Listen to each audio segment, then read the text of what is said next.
तुमची मुलगी दशरथ भांडे साहेबांच्या घरात दिली, याचा अर्थ कोडी महादेव जमात जी आहे ही कुडात राहते आणि आपण एका जमातीत विवाह करतो, ही जी कन्सेप्ट आहे एक गॅझेटमध्येच दिलेली आहे। जर तुमची मुलगी आमच्याकडे जर दिलेली आहे तर तुम्ही आमचे साले येतात, हे साधं नातं तुम्हाला समजत नसेल तर एका साल्याने त्याच्या अवकाशमध्ये राहायला पाहिजे। दशरथ भांडे नावाचा एक माजी मंत्री आहे, जो मंत्री आपल्या शेंडीवाल्यांचा पाहुणा आहे। नीट ऐका, दशरथ भांडे हा माजी मंत्री, तो बोगस कुळी आहे। तो दशरथ भांडे आपल्या शेंडीवाल्यांचा पाहुणा आहे, म्हणजे आपला पण पाहुणा आहे। किरण लामटे हा कोडी महादेव जमातीचा स्वयंघोषित पुढारी आहे।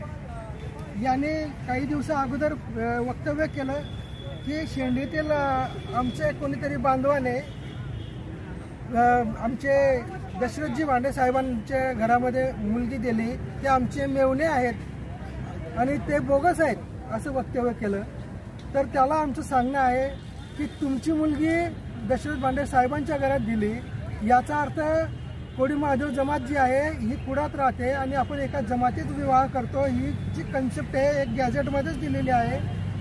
जर तुमची मुलगी आमच्याकडे जर दिलेली आहे तर तुम्ही आमचे साले येतात, हे साधं नातं तुम्हाला समजत नसेल तर एका साल्याने त्याच्या अवकाशमध्ये राहायला पाहिजे। आणि तुम्ही जे म्हणतात किरण लामटे साहेब की तुमचे इंग्रजांचे गॅजेटप्रमाणे TSP एरियातील कोडी महादेव जो आहे यालाच लाभ मिळाला पाहिजे, तर TSP एरियातील कोडी हा कोडी महादेव आहे मी पण मान्य करतो आहे, परंतु इंग्रजांनीच लिहून ठेवलंय रसेल आणि हिरालाल यांनी की बेरार प्रांतातील जो कोडी आहे हा डोंगर पठारातील कोडी आहे, तो फॉरेस्ट ट्राईबचा कोडी आहे आणि तो कोडी महादेव या गटात येतो। तर ही साधी गोष्ट तुम्हाला समजत नाही, परंतु सत्तेच्या लालसापायी आमची मुलगी तिकडे दिली त्यांची मुलगी इकडे आली, असं राजकारण तुम्हाला घरात शोभत नाहीत।